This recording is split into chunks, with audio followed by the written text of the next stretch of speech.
O anjo do Senhor acampa-se ao redor daqueles que o temem e os livra. Muito bom dia! Com essas palavras da Bíblia, nós começamos mais um dia, pedindo a bênção de Deus sobre cada um de nós. O nosso coração se conforta na palavra do Senhor, reconhecendo que os anjos do Senhor estão ao nosso lado para nos proteger, amparar, nos conduzir e alcançarmos a vitória. É por isso que a cada manhã, quando nos levantamos, nos voltamos para o Criador.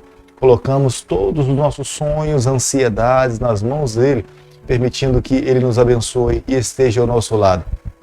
Deixo com você também, nessa manhã, um versículo da palavra do Senhor, que se encontra no livro de Salmo, capítulo 119, o versículo 88, onde a Bíblia diz o seguinte: vivifica-me segundo a tua misericórdia e guardarei os testemunhos oriundos de tua boca.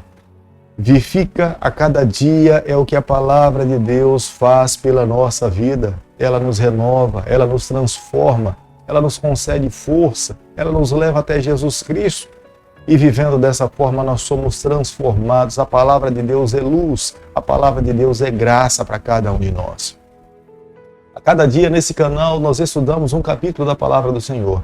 E nessa manhã eu quero convidar você a ter nas mãos a palavra de Deus no livro de Neemias, capítulo 7, o versículo 1 e o versículo 2. Ora, uma vez reedificado o muro e assentado as portas, estabelecidos os porteiros, os cantores e os levitas, eu nomeei Anani, meu irmão, e Ananias, maioral do castelo sobre Jerusalém. Ananias era homem fiel e temente a Deus, mais do que muitos outros.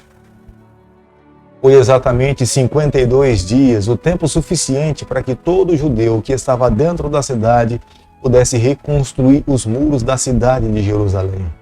Essa proeza foi um fato que incomodou as cidades que eram vizinhas de Jerusalém. Eles jamais imaginavam que o povo de Deus pudesse concluir uma obra tão grande em tão pouco tempo, mas eles não sabiam que a mão de Deus estava sobre a vida do seu povo. Esta era a resposta que o povo de Deus tinha nos seus lábios. Eles tinham plena convicção para que homens e mulheres envolvidos numa obra, mesmo se sentindo cansados e ameaçados pelos inimigos, eles não pararam, eles não temeram, eles deram seguimento na obra e dentro de pouco tempo os muros estavam levantados. Agora, Neemias tinha nas mãos a tamanha responsabilidade de organizar a cidade de uma forma social. Levantar os muros, colocar as portas era uma etapa, mas esse momento era o momento de fazer também uma reforma espiritual entre o povo do Senhor. Vivendo dessa forma, ele tinha certeza que teria a bênção de Deus sobre eles e cada vez mais eles prosperariam. Chegou o momento também de colocar os guardas, os vigias sobre os muros, aqueles que seriam responsáveis de cuidar também das portas da cidade. Tudo isso era uma tarefa que envolvia tempo e dedicação, mas todos tinham uma grande responsabilidade diante de Deus. Por isso que havia necessidade de ter homens responsáveis, homens fiéis a Deus, homens que amassem o seu povo, homens que de fato amassem a sua família. Como nós podemos ler no versículo 2 do capítulo que nós estamos estudando nessa manhã, Anani e Ananias, eles eram governadores, eram homens íntegros, eram pessoas que amavam Deus. A sua liderança iria levar o povo a amar e a seguir as orientações do Senhor. E a razão pela qual Neemias confiava nesses homens, se nós queremos ver uma sociedade mais justa, uma sociedade mais íntegra, é necessário buscar pessoas, líderes, governantes, prefeitos, que amem a Deus, que tenham uma vida ilibada. Neemias era o responsável para cuidar de toda a cidade. Sobre os seus ombros pesava a responsabilidade de cuidar de uma nação, tanto socialmente como espiritualmente. Mas Neemias, como um homem de Deus, ele sabia que deveria montar as estratégias. A cidade não deveria abrir as portas antes que o sol estivesse alto. Se o sol não tivesse despontado, possivelmente esse momento seria um momento propício para que o inimigo pudesse atacar de surpresa. Mas quando o sol estivesse alto, os soldados que estavam em cima do muro teriam a visibilidade sobre os horizontes e teriam condições de detectar o inimigo quando estivesse vindo atacar. Mas Neemias tinha plena certeza, os soldados eram importantes, as estratégias tinham seu devido valor, mas a bênção de Deus, a proteção do Eterno, o guarda que jamais descansa, seria essencial para que o seu povo pudesse viver uma vida feliz e próspera entre todas as nações. No momento em que os guardas fizessem as trocas de turno, as portas deveriam ser mantidas fechadas.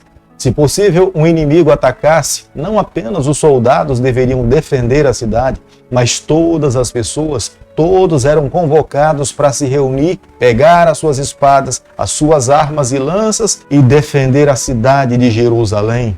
Os guardas foram divididos de forma organizada pelos turnos da noite e pelos turnos dos dias. Nem todas as casas dentro da cidade estavam completamente construídas. O texto nos mostra que dentro da cidade havia muito espaço ainda para que muitas casas pudessem ser construídas. Como nós podemos ler no versículo 4 e no versículo 5, Neemias, diante do problema que ele estava enfrentando, de pouca moradia dentro da cidade, ele tem um coração impressionado por Deus para que ele pudesse levantar o censo entre o povo do Senhor. Se ele tivesse noção da quantidade de pessoas que estavam dentro da cidade, facilmente ele teria condições de dividir o povo para que pudesse cuidar dos muros da cidade, para que num possível ataque as famílias estivessem prontas, preparadas para socorrer os seus irmãos e defender a sua cidade. Geralmente o censo judaico se dava pela quantidade de famílias, e foi isso que Neemias fez. É o próprio Neemias, no versículo 5, que ele declara que encontrou o livro que trazia o registro dos exilados que tinham vindo de Babilônia, sendo liderados por Jesua e Zorobabel. É por isso que é preservado o nome daqueles que vieram de Babilônia, tanto no livro de Esdras como no livro de Neemias. Este é o momento que agora a atenção de Neemias se volta para distribuir o povo, preparar o povo para expandir dentro da cidade, para que eles pudessem cuidar da cidade, cuidar de si mesmo e cuidar das suas famílias. Neemias capítulo 7, o versículo 5, a Bíblia diz o seguinte: Então o meu Deus me pôs no coração que ajuntasse os nobres, os magistrados e o povo para registrar as genealogias. Achei o livro da genealogia dos que subiram primeiro, e nele estava escrito. Neemias, sabiamente orientado e conduzido pelo Senhor, ele busca encontrar a genealogia daqueles que primeiramente habitaram dentro da cidade de Jerusalém.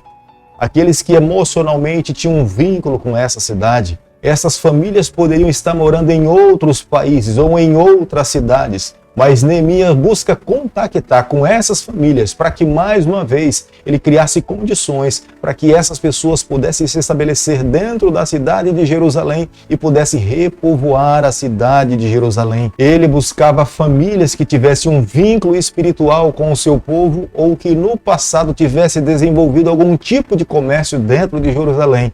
Essas pessoas deveriam voltar para que pudesse dar seguimento nos seus negócios dentro da cidade. Neemias capítulo 7, versículo 64, a Bíblia diz o seguinte: Esses procuraram o seu registro nos livros genealógicos, porém não acharam, pelo que foram tidos por imundos para o sacerdócio. No momento de reconstruir as atividades dentro da cidade, era necessário ter homens e mulheres que ocupassem os ofícios devidamente selecionados. Os sacerdotes deveriam exercer a função pela qual um dia no passado Deus tinha destinado uma bênção sobre as suas vidas. Nenhum sacerdote deveria exercer o ofício de sacerdócio se ele não provinhesse da linhagem de Arão. Aqueles que por algum momento se dispuseram a servir dentro do santuário, mas não tinham a linhagem de Arão, eles eram considerados como sendo imundos, indignos de exercer essa função. Se porventura uma dessas pessoas que não tivessem a linhagem de Arão fosse selecionada para servir ao Senhor dentro do templo, em vez de ser uma bênção, seria uma maldição. Neemias jamais poderia permitir que esse tipo de pessoa pudesse servir no lugar onde elas não poderiam servir. Para que todas as pessoas pudessem ser tratadas de forma justa e de forma íntegra, eles teriam que consultar a Deus.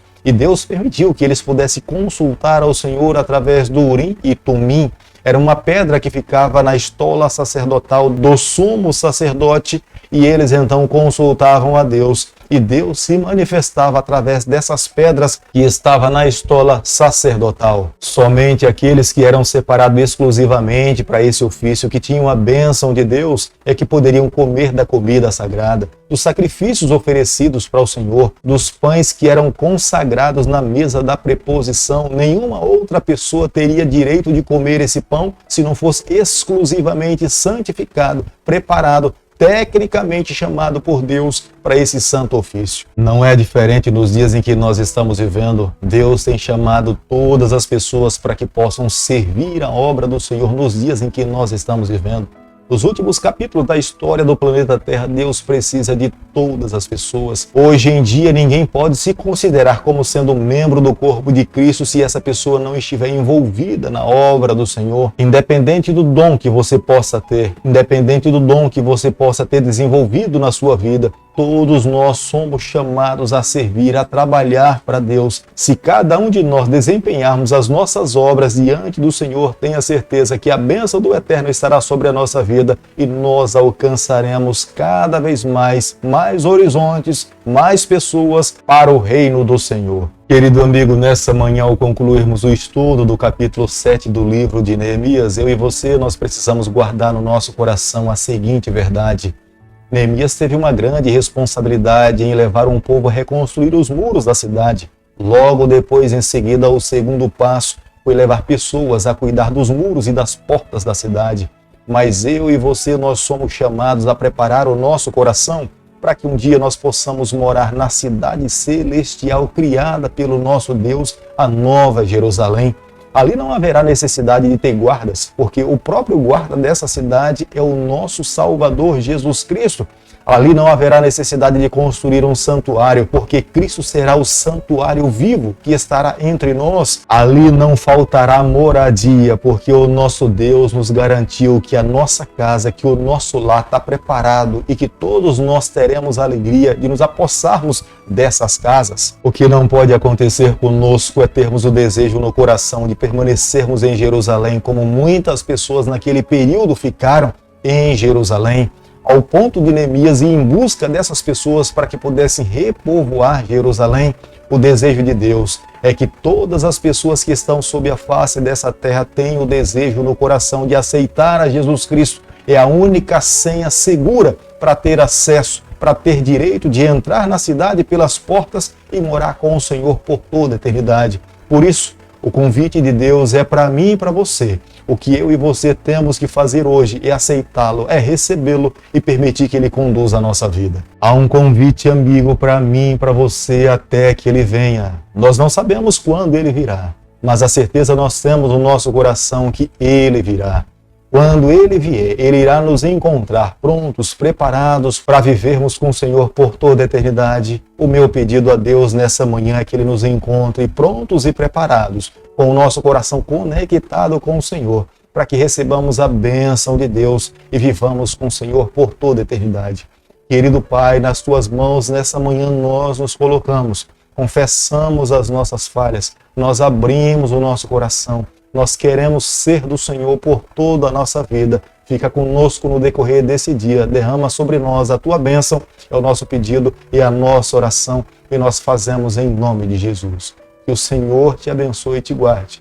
Que Ele faça resplandecer o seu rosto sobre você. Que Ele tenha misericórdia de você.